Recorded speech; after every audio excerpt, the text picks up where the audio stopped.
여러분 환영합니다. 오늘 저희가 본격적인 탐구에 들어가기에 앞서서 아주 흥미로운 상상을 하나 제안해 볼까 하는데요. 네, 어떤 상상이죠? 여러분이 스마트폰이나 카메라로 정말 멋진 액션 장면 혹은 반려동물이 펄쩍 뛰어오르는 그 찰나의 순간을 촬영했다고 한번 가정해 보는 겁니다. 다들 갤러리에 그런 영상 하나쯤은 있으실 텐데요. 그렇죠. 근데 이 영상을 영화의 한 장면처럼 아주 극적인 슬로우 모션으로 만들고 싶어진 거예요. 그래서 속도를 확 늦춰봤는데 애초에 카메라가 1초에 찍어낸 프레임 수가 부족하니까 영상이 부드럽지가 않은 거죠. 스톱모션 애니메이션처럼 화면이 뚝뚝 끊기게 되는 현상이네요. 맞아요. 바로 그겁니다. 근데 만약에 이 텅 빈 공간, 그러니까 원래는 존재하지 않았던 그 프레임과 프레임 사이를 완벽하게 계산해서 채워 넣을 수 있는 마법 같은 방법이 있다면 어떨까요? 사실 그 질문은 영상 제작자들이나 컴퓨터 비전 분야의 공학자들이 정말 오랫동안 매달려온 핵심 난제 중 하나입니다. 이걸 보통 프레임 보관 기술이라고 부르잖아요. 네, 맞습니다. 끊기는 화면 사이에 가상의 이미지를 부드럽게 끼워 넣는 거죠. 그래서 오늘 우리가 집중적으로 파헤쳐볼 두 가지 핵심 자료가 바로 이 문제에 대해 아주 혁신적이고 우아한 해답을 제시하고 있습니다. 오늘 다룰 자료들이 꽤 묵직하죠? 그렇습니다. 첫 번째 자료는 2015년 컴퓨터 비전 및 패턴 인식 컨퍼런스, 흔히 CBPR이라고 부르는 아주 권위 있는 학회에서 발표된 논문입니다. 취리히 연방공과대학교와 디즈니 리서치 연구진이 함께 작성한 비디오를 위한 위상 기반 프레임 보관이라는 논문이고요. 디즈니 리서치가 참여했다고 하니까 벌써부터 뭔가 화면에 마법 가루를 뿌려줄 것 같은 느낌이 드네요. 두 번째 자료는요. 두 번째는 이 논문의 복잡한 수학적 알고리즘을 2016년에 줄리아라는 프로그래밍 언어로 직접 구현해서 그 과정을 상세히 기록해둔 아주 실용적인 블로그 포스트입니다. 네, 그래서 오늘 이번 탐구의 미션은 명확합니다. 과거의 기술자들이 집착했던 화면 속의 픽셀들이 어디로 이동했는지 물리적으로 쫓아가는 방식에서 완전히 벗어나는 겁니다. 픽셀 단위의 추적을 포기한다라. 네, 그 대신 빛 자체를 하나의 파동으로 이해하고 그 파정의 위상을 조작하는 완전히 새로운 역발상을 알아보는 거죠. 정말 패러다임의 거대한 전환이라고 할 수 있죠. 맞습니다. 이 발상의 전환이 비디오 처리 기술에 얼마나 압도적인 속도와 수학적 아름다움을 가져왔는지 저희가 오늘 하나씩 풀어보겠습니다. 근데 본격적으로 들어가기 전에 기존에 쓰이던 방식이 도대체 뭐가 문제였길래 이런 새로운 시도가 필요했던 걸까요? 기존의 이 영상 분야를 지배하던 기술은 흔히 옵티컬 플로우라는 개념을 기반으로 한 라그랑주 접근법이었습니다. 라그랑주 접근법. 이름부터가 좀 어렵게 들리는데요. 이름은 거창하지만 원리는 꽤 단순합니다. 첫 번째 프레임에 있는 수많은 픽셀 하나하나가 다음 프레임에서 화면의 어느 좌표로 이동했는지 그 물리적인 궤적을 일일이 추적하는 방식이에요. 그러니까 군중 속에서 특정 사람의 얼굴을 기억해두고 그 사람이 1초 뒤에 어디로 걸어갔는지 시선을 계속 쫓아가는 거랑 비슷한 거네요. 아주 정확한 비유입니다. 근데 이 방식을 좀 더 큰 그림에서 바라보면 아주 치명적인 단점이 하나 드러나죠. 당장 생각하기에도 화면 전체가 고해상도라면 그 안에 픽셀이 수백만 개는 될 텐데 그 수백만 개의 점들이 각각 어디로 갔는지 화살표를 다 그어주려면 계산이 보통 복잡한 게 아니겠네요? 까지 전부 고려해서 가장 자연스러운 이동 경로를 찾아내야 하거든요. 진짜 골치 아프겠네요. 네, 이 과정을 컴퓨터 공학에서는 전역 최적화 계산이라고 부르는데 이게 컴퓨터의 연산 자원을 엄청나게 갉아먹는 아주 무거운 작업입니다.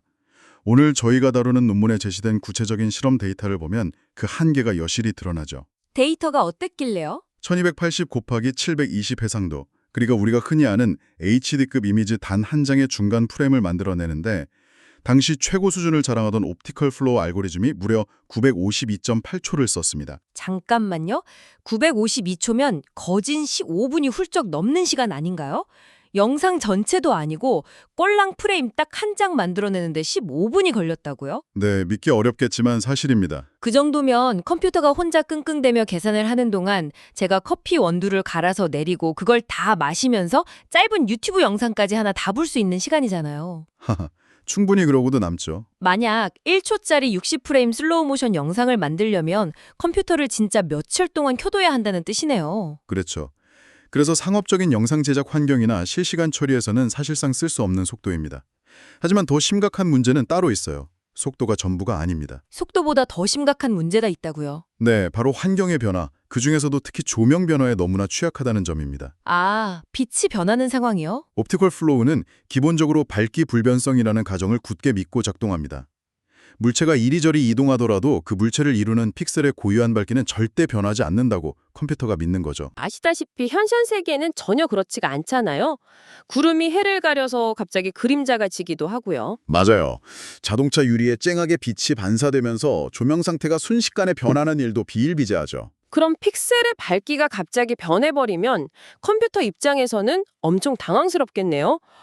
내가 방금 전까지 쫓아가던 그 밝기의 픽셀이 어디 갔지? 하고 완전히 길을 잃어버리는 거잖아요. 정확합니다. 알고리즘이 극심한 혼란에 빠지면서 픽셀들을 전혀 엉뚱한 곳으로 연결해버리죠.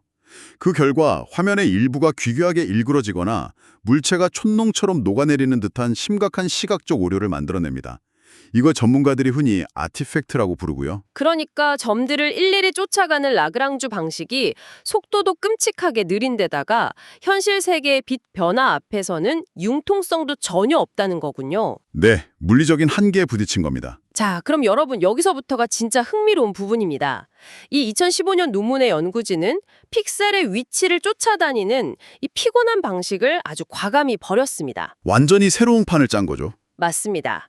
대신에 카메라의 렌즈처럼 특정 위치에 가만히 고정된 채로 그 자리를 쓱 지나가는 색상과 빛의 변화만을 관찰하는 이른바 오일러 방식을 도입했어요. 네, 픽셀을 쫓아가는 게 아니라 고정된 관찰자가 되는 겁니다. 더 중요한 건 빛을 쫓는 게 아니라 빛을 파동으로 보고 조작하기 시작했다는 건데 빛을 파동으로 다룬다는 게 구체적으로 어떤 원리인 건가요? 이 논문이 보여준 가장 매력적인 지점이 바로 그겁니다. 그토록 복잡하던 픽셀 추적 문제를 아주 단순하고 우아한 수학적 파동의 개념으로 치환해버렸어요. 파동이라면 물결 같은 건가요? 네, 고등학교 수학이나 물리 시간에 배웠던 1차원 사인파 곡선을 한번 떠올려 보시면 좋습니다. 잔잔한 바다의 일정한 간격으로 밀려오는 물결을 상상해도 되고요. 네, 물결이 굽이치며 들어오는 모습이 상상되네요. 이 파동에는 세 가지 핵심 특징이 있습니다. 파도의 높이를 뜻하는 진폭, 파도가 얼마나 촘촘하게 치는지 나타내는 주파수, 그리고 파도가 시작되는 출발점입니다. 높이, 촘촘함, 그리고 출발점이요? 여기서 질문을 하나 드릴게요. 만약 이 파도의 원래 형태나 디테일을 전혀 망가뜨리지 않고 아주 매끄럽게 옆으로 이동하는 것처럼 보이게 만들고 싶다면 어떻게 해야 할까요? 파도의 높이나 촘촘함을 굳이 건드릴 필요는 없겠죠. 그냥 그 파도가 시작되는 출발점 자체를 옆으로 살짝 밀어주면 파도 전체가 자연스럽게 이동하는 것처럼 보일 것 같아요. 완벽합니다.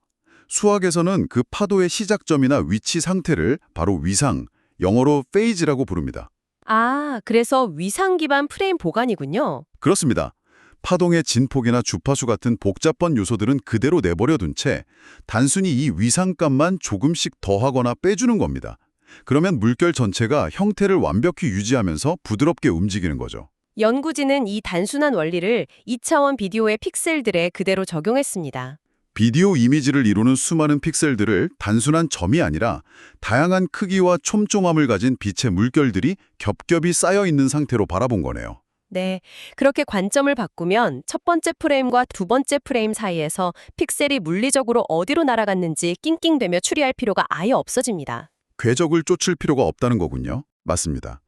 그저 같은 자리에서 첫 번째 프레임의 빛의 위상과 두 번째 프레임의 빛의 위상 사이에 얼만큼의 차이가 발생했는지만 수학적으로 딱 계산해내는 겁니다. 그럼 만약에 두 프레임의 정확히 한가운데 시점, 그러니까 0.5초 순간의 이미지를 만들어내고 싶다면 어떻게 하면 될까요? 아주 간단하죠.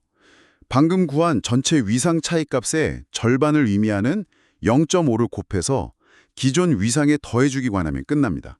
와, 그 픽셀의 궤적을 찾는 복잡한 최적화 과정이 통째로 날아가고 그냥 위상 차이를 구해서 원하는 비율만큼 곱하고 더하는 것만으로 완벽한 중간 프레임의 빛의 상태를 계상해낸다는 거네요. 수학적으로 군더더기 없이 정말 깔끔한 접근이죠. 근데 여기서 하나 꼭 짚고 넘어가고 싶은 게 있습니다.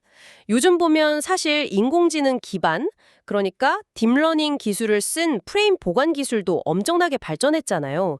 흔히 틱톡이나 유튜브 쇼츠에서 많이 쓰는 부드러운 필터들처럼요. 아주 예리한 질문이십니다. 딥러닝 프레임 보관이 요즘 대세이긴 하죠. 그럼 굳이 이렇게 복잡해 보이는 풀이의 변환이나 위상 기반의 공학적 알고리즘을 쓸 필요가 있나 하는 생각도 드는데요. 딥러닝이 알아서 다 그려주지 않나요? 그게 겉으로, 그러니까 우리 눈으로 보기에는 참 그럴싸해 보일 수 있는데요. 공학적인 엄밀함이나 정밀 측정의 영역으로 들어가면 완전히 다른 이야기가 됩니다. 어떻게 다른가요? 딥러닝 기반 모델들은 본질적으로 패턴을 학습해서 그럴듯한 이미지를 추론해내는 방식입니다.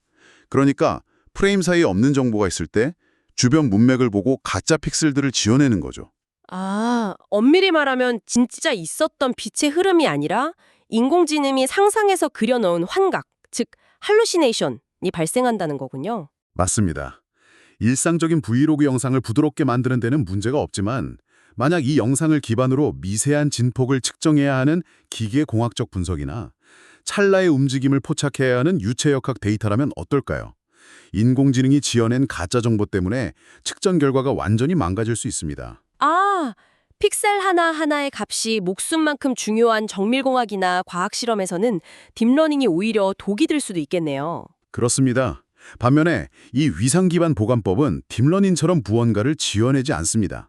철저하게 풀이의 변환이라는 수학적 기틀 위에서 원본 프레임에 존재하는 주파수와 위상만을 조작하죠. 그래서 공학적으로 100% 설명 가능하고 엄밀한 프레임 보관이 가능합니다. 그러니까 물리적 왜곡 없이 두 시점 사이에 존재하는 빛의 흐름을 수식으로 완벽하게, 그것도 서브 픽셀 수준의 미세한 단위까지 정밀하게 그려낸다는 거군요. 네, 화면에 존재하는 네모난 픽셀 격자의 한계에 얽매이지 않고 무한히 쪼개지는 연속적인 빛의 흐름을 잡아내는 겁니다.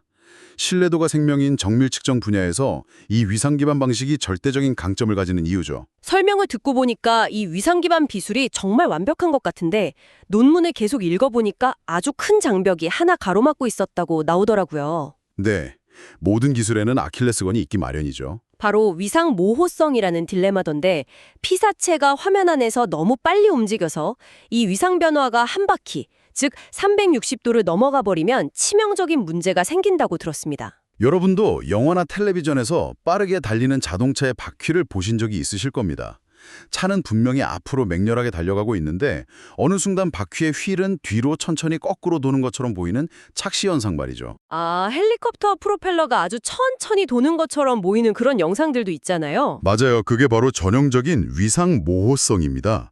바퀴가 너무 빨리 도는 바람에 프레임과 프레임 사이에서 바퀴살의 각도 변화가 360도를 훌쩍 넘어버린 겁니다. 그럼 수학을 계산하는 컴퓨터 입장에서는 이게 헷갈리겠네요? 당연하죠. 컴퓨터는 이게 앞으로 한 바퀴 반을 돈 건가 아니면 뒤로 반 바퀴를 돈 건가 하고 전혀 구분을 하지 못하게 됩니다. 제가 알기로 과거의 다른 연구진들, 이를테면 디지딕 연구진 같은 경우는 이 360도 한계에 부딪혀서 아주 미세하고 느린 움직임밖에 처리를 못했다고 하더라고요. 머리카락이 살짝 흔들리는 정도요? 네, 큰 움직임 앞에서는 알고리즘이 무너졌었죠. 그렇다면 오늘 다루는 2015년의 이 연구진은 이 거대한 모호성의 벽을 대체 어떻게 돌파한 건가요? 그들이 내놓는 핵심 돌파구가 바로 이미지를 아주 특수하게 분해하는 방식이었습니다. 학술적인 용어로는 복소 방향성 피라미드를 활용했다고 하는데요. 복소 방향성 피라미드요? 뭔가 건축물 이름 같은데 2차원 평면 이미지를 쪼개서 피라미드를 만든다는 게 정확히 어떤 시각적인 의미를 가지는 건가요? 동전을 크기별로 분류하는 채를 여러 개 겹쳐놓은 구조를 한번 상상해 보세요. 맨 아래측에 있는 채는 구멍이 아주 큽니다. 그래서 굵직한 윤곽선과 거대한 형태만 남기고 자잘한 건 다 밑으로 통과시켜버리죠. 윤곽만 넘는 흐릿한 이미지가 되겠네요. 네, 반대로 맨 위층으로 갈수록 채의 구멍이 미세해집니다. 그래서 머리카락 한 올 같은 아주 날카롭고 세밀한 고주파 디테일들을 걸어내게 되죠. 아, 해상도와 디테일에 따라 이미지를 여러 층으로 분리하는 거군요. 여기서 짐자 주면 포인트는 이겁니다. 해상도가 가장 낮고 뭉툭한 맨 아래층, 즉 저주파층에서는 이미지가 아주 흐릿하게 뭉뚱그려져 있잖아요. 네, 디테일이 다 날아갔으니까요. 그렇기 때문에 물체가 화면 안에서 꽤 멀리, 빠르게 이동하더라도 컴퓨터는 그것을 아주 작은 위상 변화로 부드럽게 인식할 수 있다는 겁니다. 유력하네요. 디테일이 뭉개져 있으니까 물체가 크게 휙 지나가도 아까 말한 360도 한계를 넘지 않게 되는 거군요. 정확한 이해입니다. 가장 바닥에 있는 흐릿한 층에서 먼저 이 거대한 덩어리가 대략 오른쪽으로 이만큼 크게 이동했다라는 전반적인 윤곽과 신뢰할 수 있는 방향 정보를 얻어내는 거죠. 논문에서 말하는 성긴 곳에서 세밀한 곳으로 올라가는 전략이 바로 이거군요. 네, coarse to fine 전략이라고 하죠. 그렇게 흐릿한 저주파층에서 파악한 굵직한 이동 방향이라는 나침반을 그 위층, 즉 디테일이 살아있는 선명한 고주파층으로 계속 전달해주는 겁니다. 그럼 고주파층의 미세한 픽셀들은 물체가 너무 빨리 움직여서 이미 위상이 360도를 넘어버렸으니까 완전히 멘붕에 빠져 있을 텐데요? 맞아요. 갈 길을 잃은 상태죠. 그때 아래층에서 가이드를 잡아주는 겁니다. 당황하지 마. 이 물체는 지금 전체적으로 오른쪽으로 15픽셀 이동 중이야. 라고요. 와, 길고 헤매는 미세한 나뭇잎 픽셀들에게 숲 전체의 모연을 보고 있는 큰 픽셀들이 길을 안내해주는 구조네요. 정말 똑똑합니다. 그러면 그 지침에 맞춰서 꼬여있던 위상을 올바르게 쭉 펼쳐낼 수 있죠. 이걸 공학용어로 위상 랩핑 해제라고 부릅니다. 근데 듣다 보니까 하나 의문이 생깁니다. 아래층의 지시를 위층에 무조건 강제로 따르기만 한다면 어딘가 부작용이 생길 것 같기도 한데요. 아주 날카로운 지적입니다. 사실 그 지점이 바로 과거 연구들의 결정적인 실패의 원인이자 이 논문이 이뤄낸 또 다른 핵심 혁신이거든요. 과거엔 어떻게 있는데요? 과거에는 흐릿한 아래층에서 구한 위상값을 미세한 고주파 위층에 무자비하게 강제로 덮어 씌웠습니다. 강제로요? 그럼 안 맞을 수도 있잖아요. 당연히 안 맞죠. 그러다 보니 원래는 아주 날카로워야 할 디테일들이 다 뭉개져서 최종적으로 만들어진 영상이 무슨 물 한 개 낀 것처럼 전반적으로 칙칙하고 흐릿해지는 심각한 부작용이 발생했습니다. 그래서 이 연구진은 무작정 덮어 씌우는 대신 일종의 안전장치를 도입한 거군요. 네, 바로 한계 설정 기술, 바운디드 시프트 커렉션이라는 개념을 도입했습니다. 논문을 보니까 무한정 위상을 바꾸게 두는 게 아니라 감당할 수 있는 오차 허용 범위, 파이라는 한계를 설정해서 신뢰도 지표를 만들었더라고요. 맞습니다. 그래서 너무 감당하기 힘들 정도로 폭발적인 큰 움직임이 발생하면 무리하게 위상을 비틀지 않고 그 변환의 한계를 스스로 제한시켜버립니다. 이 똑똑한 안전장치 덕분에 화면 속 자동차가 빠르게 휙 지나가도 번호판의 숫자나 차체의 날카로운 경계선이 아주 뚜렷하게 살아남을 수 있었던 거네요. 이론만 들어도 정말 대단하지만 여러분, 이 모든 복잡한 수학과 계층 구조가 실제 컴퓨터 코드로 어떻게 번역되는지를 보면 아마 더 큰 감탄이 나오실 겁니다. 아, 드디어 두 번째 자료인 2016년 블로그 포스트 이야기로 넘어가는군요. 네, 블로그 저자는 이 복소 방향성 피라미드와 위상 변환 이론을 고성능 수치 계산에 특화된 줄리아라는 프로그래밍 언어로 아주 명확하고 아름답게 구현해냈습니다. 저도 그 블로그 코드를 쫙 훑어봤는데 전체적인 과정을 라이브러리 함수들을 써서 엄청 직관적으로 풀어냈더라고요. 근데 제가 제일 인상 깊었던 건 입력된 컬러 이미지를 처리하기 전에 랩 색상 공간이라는 특수한 형태로 변환하는 대목이었어요. 아, 그 부분 눈치채셨군요. 네. 그냥 우리가 아는 흔한 RGB 컬러로 처리하면 될 텐데 굳이 광도, 그러니까 빛의 밝기 채널 하나랑 색상 채널을 싹 분리하더라고요. 왜 굳이 그런 수고를 한 걸까요? 그건 바로 인간의 눈이 작동하는 방식을 그대로 모방한 아주 영리한 최적화 전략입니다. 인간의 눈이요? 우리 사람의 시각은 사실 색상의 미세한 변화보다는 빛의 밝고 어두움, 즉 광도의 변화에 훨씬 더 예민하게 반응하거든요. 명암을 기가 막히게 잡아내죠. 아, 흑백 영화를 봐도 사물이 다 구분되는 것처럼요? 그렇죠. 그래서 이 블로그 코드에서는 색상 정보는 잠시 옆에 치워두고 오직 이 광도 채널 하나만을 추출해서 아까 말한 그 무거운 피라미드 연산을 수행합니다. 와, 그럼 컴퓨터 입장에서는 처리해야 할 데이터 양이 3분의 1로 확 줄어들겠네요. 맞습니다. 연산량은 획기적으로 줄이면서도 사람이 나중에 완성된 영상을 볼 때는 빛의 움직임이 워낙 부드럽게 이어지기 때문에 색상이 조금 덜 정밀하게 따라오더라도 전혀 어색함을 느끼지 못하는 겁니다. 진짜 인간인지의 맹점을 찌른 효율적인 계산이네요. 그리고 코드 구현부에서 또 하나 재미있는 용어가 나옵니다. 피라미드 층을 나눌 때 오버 컴플리트 기반의 피라미드를 구축한다고 되어 있더라고요. 네, 정보를 딱 떨어지게 듬성듬성 나누지 않고 층마다 정보가 서로 겹치게 만드는 방식이죠. 주파수 대역을 칼로 무자르듯 딱딱 잘라버리면 그 경계선에 있는 유용한 빛의 정보들이 틈새로 쑥 빠져나가서 손실될 수 있으니까요. 정확합니다. 그래서 채 그물망들을 일부러 조금씩 겹치게 만들어서 특정 픽셀의 위상 정보가 여러 층에 걸쳐 풍부하고 안정적으로 살아남도록 보존하는 겁니다. 이런 치밀하고 집요한 최적화 과정이 겹겹이 쌓인 결과가 앞서 우리가 이야기했던 그 끔찍했던 옵티컬 플로우의 연산 속도와 비교해보면 그야말로 압도적인 퍼포먼스의 차이로 나타납니다. 아까 15분이 넘어갔던 그 952.8초의 악몽 기억나시죠? 여러분도 한번 상상해 보시길 바랍니다. 줄리아 언어와 GPU 그래픽 카드를 결합했을 때 이 위상 기반 알고리즘은 HD 프레임 한 장을 뽑아내는데 얼마나 걸렸을까요? 놀라지 마십시오. 무려 1.2초입니다. 1.2초요? 심지어 연산을 처리하는데 0.9초, 나누었던 피라미드를 다시 합성해서 하나의 이미지로 합치는 데는 고작 0.3초밖에 걸리지 않았어요. 952초가 1.2초로 줄어들었다는 건 거의 800배에 달하는 경이로운 속도 향상입니다. 도대체 어떻게 이런 기적 같은 속도가 가능했던 걸까요? 그 비밀은 각 방식의 구도적인 차이에 있습니다. 옵티컬 플로우는 픽셀 하나가 움직이면 그 주변에 있는 모든 픽셀들이 도미노처럼 연쇄적으로 영향을 받습니다. 수백만 개의 점들을 한꺼번에 늘어놓고 거대한 연립방정식을 풀어야 하죠. 병목 현상이 생길 수밖에 없네요. 반면에 이 위상 기반 방식은 철저히 독립적입니다. 화면 안에 특정 픽셀이 가진 특정 주파수층의 위상을 변환하는 작업은 바로 옆에 있는 픽셀이 지금 무슨 짓을 하든 전혀 영향을 받지 않거든요. 아하, 계산들이 서로 눈치를 볼 필요가 없으니까 GPU 안에 있는 수천 개의 작은 계산기들에게 일감을 아주 잘게 쪼개서 한꺼번에 던져줄 수 있겠네요. 바로 그겁니다. 컴퓨터 과학에서 말하는 병렬 처리에 그야말로 완벽하게 들어맞는 최적의 알고리즘 구조를 타고난 셈이죠. 그래서 옵티컬 플로우는 며칠 밤을 새워야 할 일을 이 위상 방식은 눈 깜짝할 새에 가뿐하게 해내는 거였군요.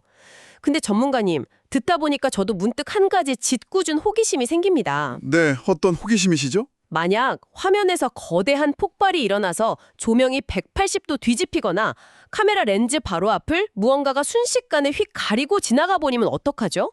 아무리 이 똑똑한 알고리즘이라도 도저히 위상을 계산할 수 없을 만큼 극한의 상황이 닥치면 말이에요. 에러창을 띄우면서 시스템이 다운되어 버리나요? 사실 그런 극한 상황에서 시스템이 어떻게 무너지는지 그 태도야말로 이 기술의 진정한 위대함을 보여주는 대목입니다. 공학계에서는 이런 훌륭한 특성을 우아한 실패라고 부르거든요. 우아한 실패요? 실패면 실패지 우아한 건 뭔가요? 아까 옵티컬 플로우는 조명이 변하거나 계산이 한계에 부딪히면 화면을 마구 뒤섞어서 귀결하게 일그러뜨린다고 했죠. 네, 살바도르 달리의 그림에 나오는 시계처럼 물체가 귀괴하게 촛농처럼 녹아내리는 오류 현상이 발생한다고 하셨잖아요. 보는 사람이 시각적으로 엄청난 불쾌감을 느끼게 되죠. 하지만 이 위상 기반 알고리즘은 다릅니다. 자신이 설정해둔 위상 변화의 한계치를 초과해서 이 움직임은 내가 도저히 추정할 수 없겠다고 판단하면 억지로 픽셀을 구부리거나 지원해주고 들지 않습니다. 그럼 어떻게 하는데요? 그 즉시 아주 겸손하게 기본 상태로 돌아갑니다. 그저 첫 번째 원본 프레임과 두 번째 원본 프레임을 반투명하게 겹쳐서 자연스럽게 스르륵 녹아들게 만드는 아주 단순한 선형 블렌딩 방식을 취하죠. 억지 부리지 않고 그냥 스무스하게 두 화면을 겹쳐버리는군요. 네, 물체가 너무 빨리 움직여서 마치 잔상처럼 화면에 겹쳐 보일 수는 있겠지만 결코 화면 자체를 귀괴하게 찢어버리거나 흉측하게 망가뜨리지 않습니다. 사용자가 충분히 예측 가능하고 시각적으로도 훨씬 덜 불쾌한 아주 안전한 방식이네요. 게다가 블로그 코드를 보면 그렇게 블렌딩으로 후퇴하는 상황에서도 피라미드의 고주파 잔여물, 즉 가장 미세한 디테일들을 담고 있는 질감 정보는 따로 보존해서 영상 위에 다시 덧입혀줍니다. 비록 물체는 좀 겹쳐 보일지언정 표면의 세밀한 질감이나 날카로운 만큼은 끝까지 살려내는 집요함이 숨어 있네요. 우아한 실패라는 표현이 정말 찰떡같이 어울립니다. 맞습니다. 그런데 여러분, 여기서 우리가 짚고 넘어가야 할 아주 흥미로운 최신 연구 동향이 하나 있습니다. 어떤 동향이죠? 아까 잠깐 이야기했던 딥러닝과 관련이 있나요? 네. 아까 우리가 정밀한 공학 측정에는 딥러닝의 환각 현상 때문에 위상 기반의 엄밀함이 필수적이라고 했잖아요. 네, 수학적으로 완벽하게 통제 가능하니까요. 그런데 최근 컴퓨터 비전학계에서는 이 두 진영의 장점만을 기가 막히게 합치려는 하이브리드 연구가 아주 활발합니다. 딥러닝의 유연함과 위상의 엄밀함을 결합한다고요? 그렇습니다. 아주 거대하고 비선형적인 움직임. 그러니까 구조 자체가 확 바뀌어버리는 큰 움직임의 문맥은 딥러닝 인공지능이 먼저 대략적으로 파악하게 둡니다. 그리고 그 뼈대 위에서 서브픽셀 수준의 미세하고 정밀한 빛의 흐름은 바로 이 푸리의 위상 기반 알고리즘을 사용해서 아주 엄밀하게 렌더링을 하는 거죠. 와, 그거 진짜 이상적이네요. 인공지능이 숲의 모양을 잡아주고 위상 알고리즘이 나뭇잎의 미세한 흔들림을 수학적으로 완벽하게 계상해내는 거잖아요. 할루시네이션 오류도 막으면서요. 네.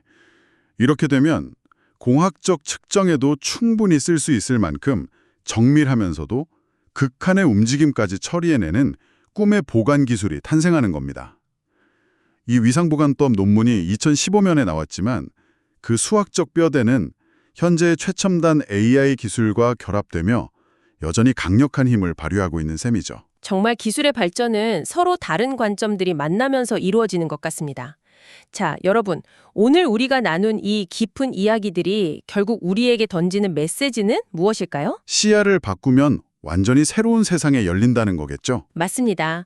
오늘 우리는 비디오 영상을 다룰 때 단순하게 색깔이 칠해진 네모난 타일들의 물리적인 자리 이동으로 바라보던 그 과거에 갇힌 시각에서 벗어났습니다. 대신에 영상이 담긴 화면이라는 그 공간 자체를 다양한 촘촘함을 가진 빛의 파동들이 겹쳐진 거대한 바다로 바라보는 놀라운 패러다임의 전환을 목격했죠. 눈에 보이는 사물의 움직임을 주파수와 위상이라는 전혀 다른 차원의 수학적 언어로 번역해냈을 때 무려 800배가 넘는 속도의 도약과 절대로 일그러지지 않는 정밀한 결과를 손에 줄 수 있었다는 사실.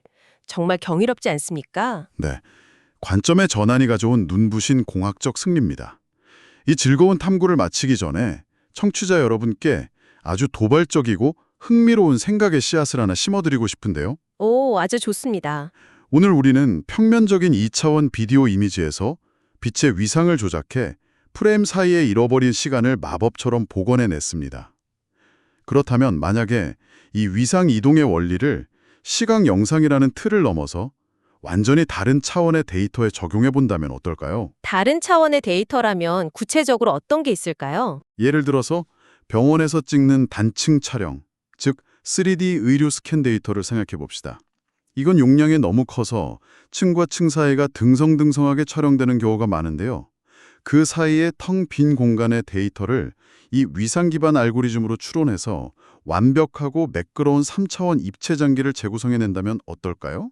와, 진짜 엄청난 아이디어네요. 하나 더 있죠. 오래전에 녹음되어서 중간중간 뚝뚝 끊기는 손상된 역사적 오디오 파일이 있다고 쳐보죠. 그 주파수 스펙트럼에서 위상을 부드럽게 이어붙여 잃어버린 목소리를 선명하게 복원해내는데 이 방식을 쓴다면요? 카메라에 담긴 빛이든 마이크에 담긴 소리든 결국 세상을 이루는 본질은 파동으로 동일하니까요. 그렇습니다.